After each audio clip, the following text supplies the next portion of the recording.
Hello and welcome to the Brutal Iron Gym podcast, where our goal is to cut through the BS and deliver the brutal truth about topics related to health and happiness. So today's topic is a trainer education podcast, and we're going to talk about other factors to client success. So I was talking with a trainer, kind of a friend of a friend kind of thing, this morning, and it was a three-part conversation. One of the three people had been trained by many other people and was a trainer themselves. And then there was me and the friend of the friend who was just there to work out and have a good workout. Now, we were talking about in regards to their experiences that they had when competing and saying how what made people successful or unsuccessful.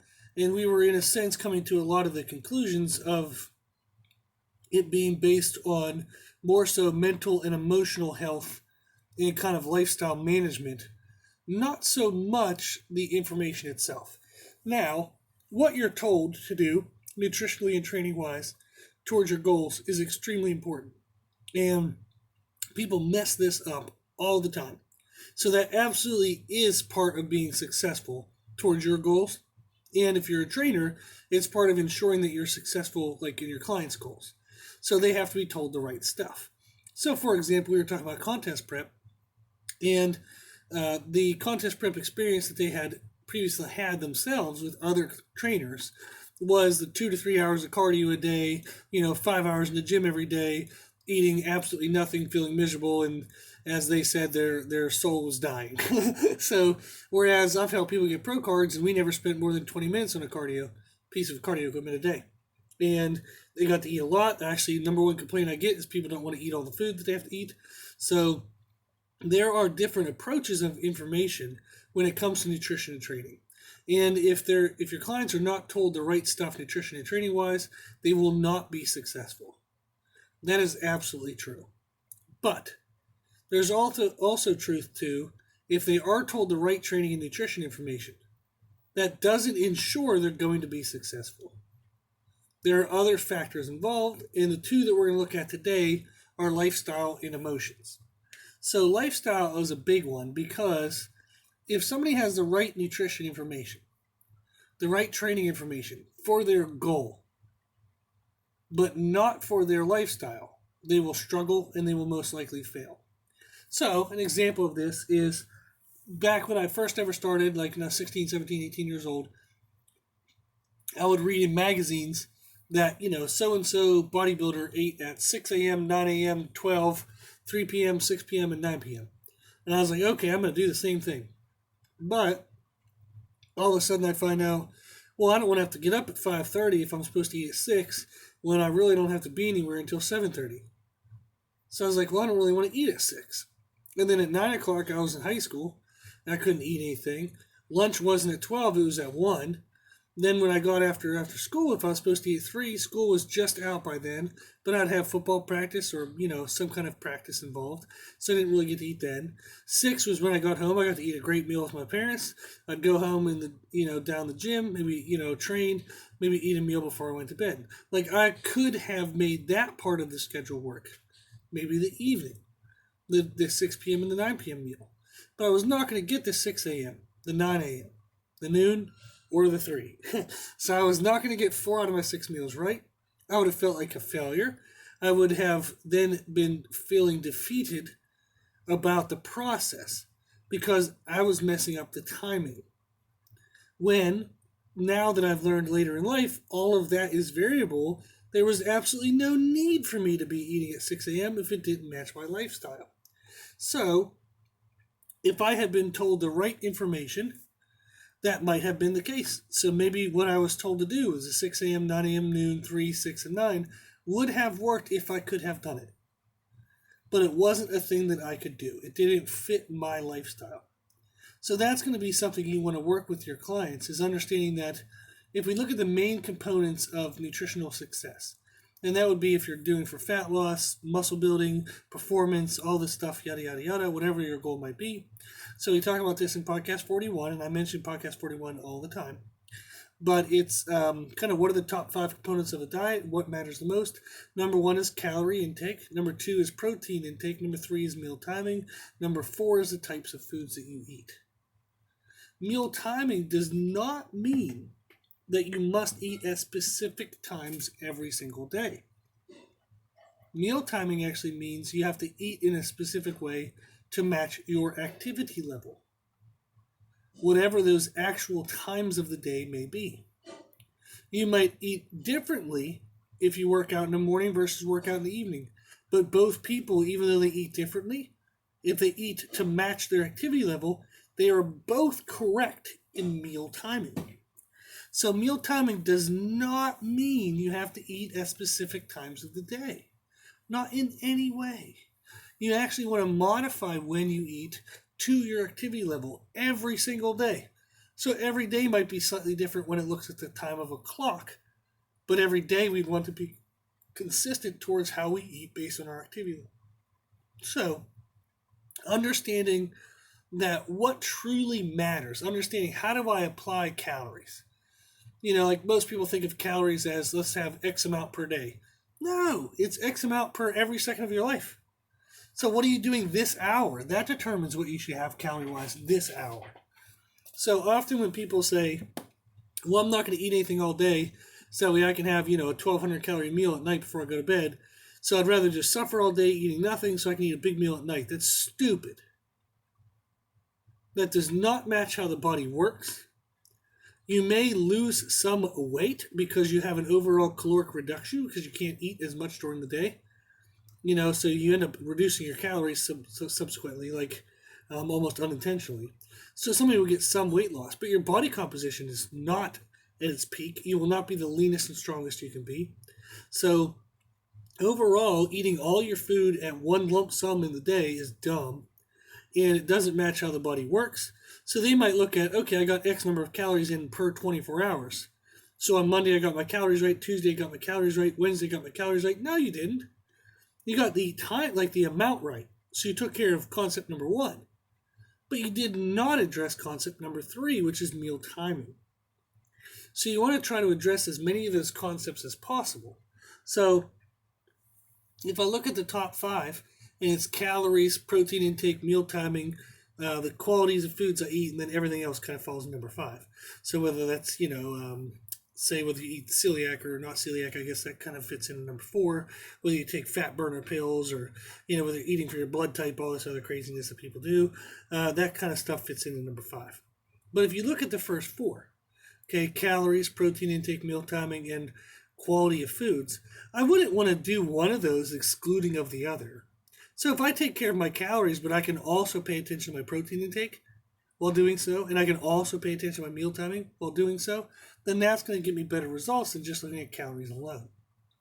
So understanding what of the components when it comes to nutrition are most successful, are most important, and then how each component can be addressed individually. So how you can make variable factors, okay, individual differences, factors, to apply the information, the better of a trainer you'll be, the better results you get yourself. So when we look at lifestyle, we want to make sure that the diet style, whether it's to lose weight, gain weight, performance, whatever, the diet, okay, the prescribed way of eating, matches what they can do. Okay? So that's kind of one thing we want to look at. Another thing we want to coach people through is energy management. So a lot of times people say, I don't have time or I'm too tired. So they have the time excuse and the energy excuse. So we want to help them work on energy and time management. So in podcast number 436, we talk about how do you spend your energy. Okay, in podcast number 11, way back when, way back when, in podcast 11, we talk about the mindset of I don't have time. So essentially what we're going to do with that is we're going to help people create priority lists. What are the most important things in their life? And what are the most important people? They need to decide where on that list their physical goals land. And if their physical goals, like say they have a spouse, they have kids, and they have a job, and then physical goals is number 4, well then they have to make sure that nothing they do throughout the day is a lower ranking priority that violates a higher ranking one. So if they have, 30 free minutes, are they surfing on Facebook or are they prepping the next day's food? So they have to be disciplined in their management of time and energy to make sure they take care of the highest priorities first. So, as a trainer, if you want to help your clients be successful beyond just nutrition and training advice, help them learn how to make priority lists. Ask them in their life what is most important to them. What is second most important, third most important? Where does your goal rank? Does reaching your goal rank above searching on social media? I would sure as hell hope so. So therefore, if they ever have time to search on social media, they better already have all their food and their training done and regimented for the day. So helping them understand priority lists, helping them understand the discipline to stay with priority lists is going to help your programming, nutrition and training programming, be more successful for that client. Another thing we want to look at is setting expectations.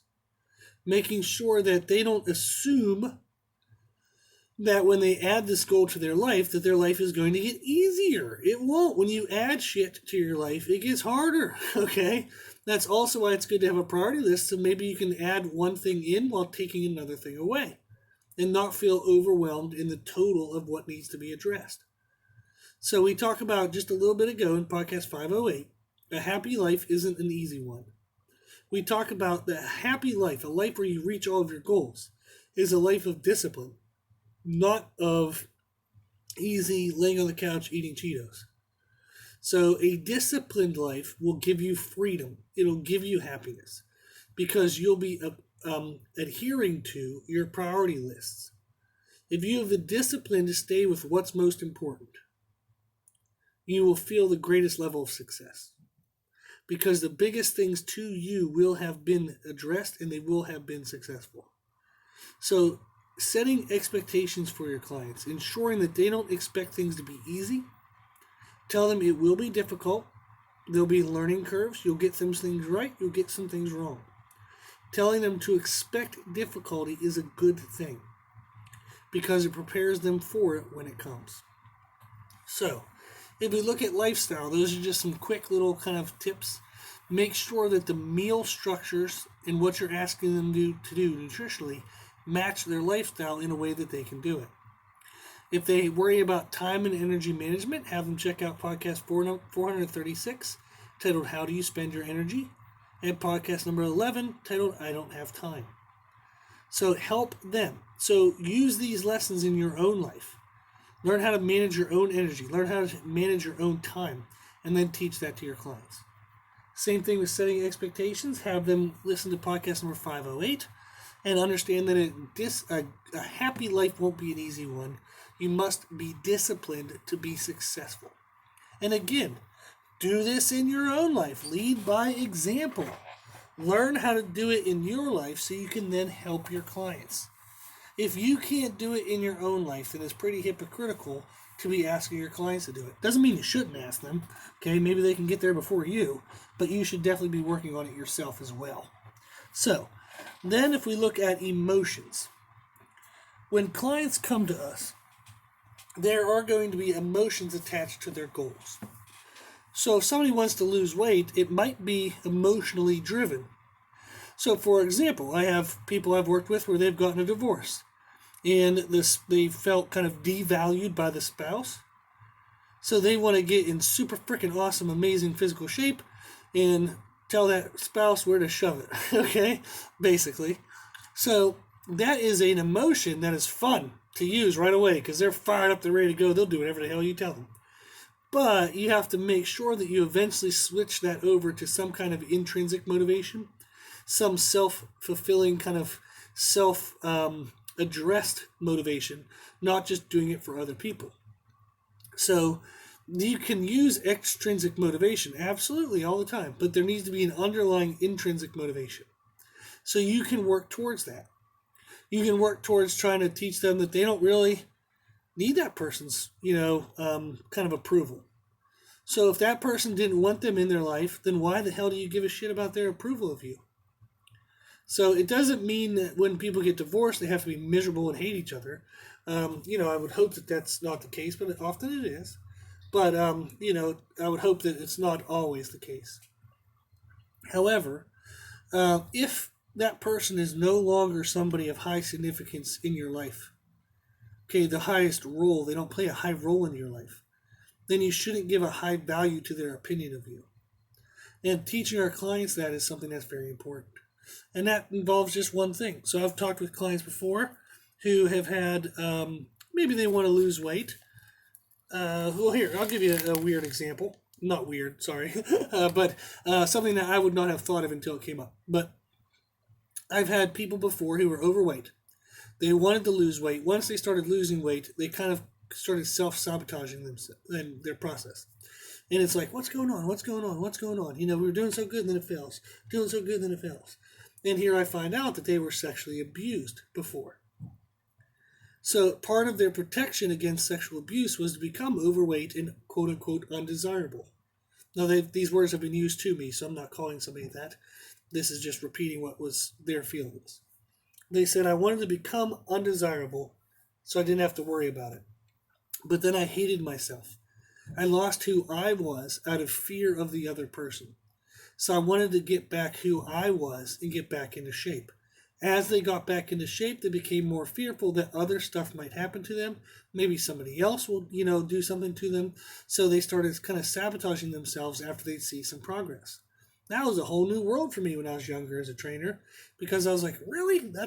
Oh my, that sounds sad as hell, and I feel bad for them, trying to figure out what can we do. So we maybe set mini goals along the way. I had them talk to a counselor. We just kind of shared stories here and there.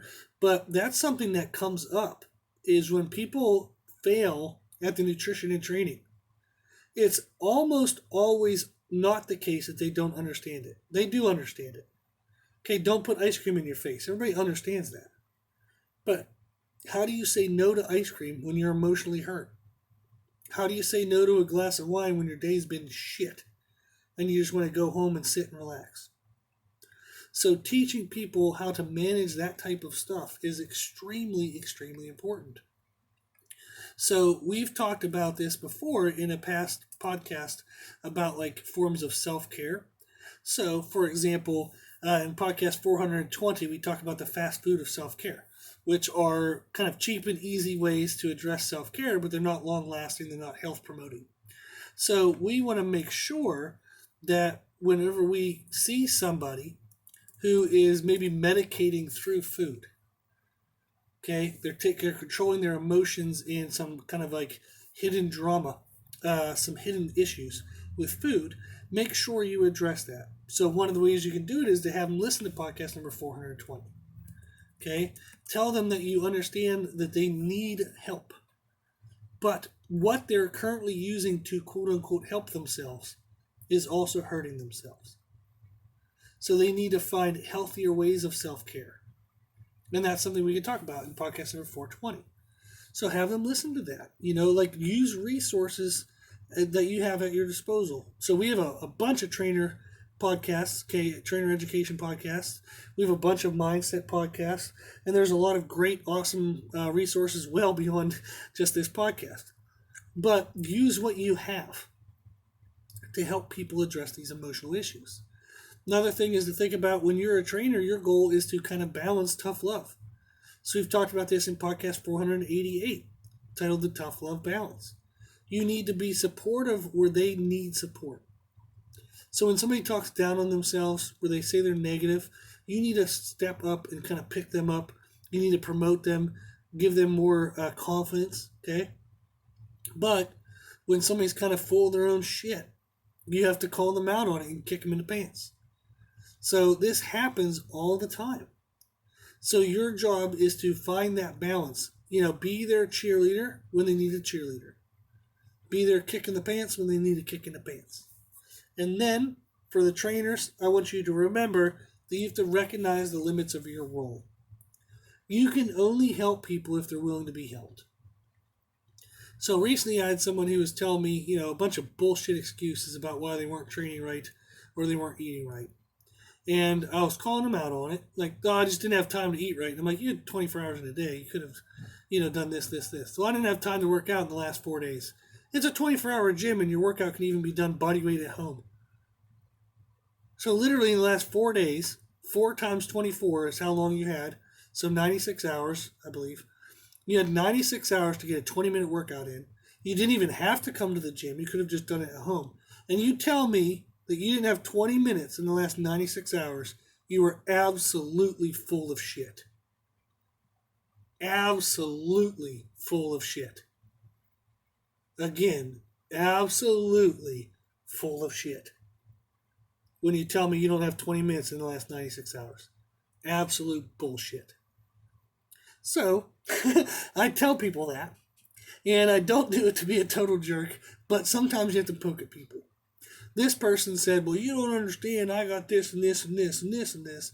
And they were all self-chosen things that they scheduled their own damn selves. And again, 20 minutes. Holy horseshit that you can't fit 20 minutes in. But that person just came up with another excuse, another excuse, another excuse, another excuse. They are not willing to be helped. They are not willing to see through their own bullshit.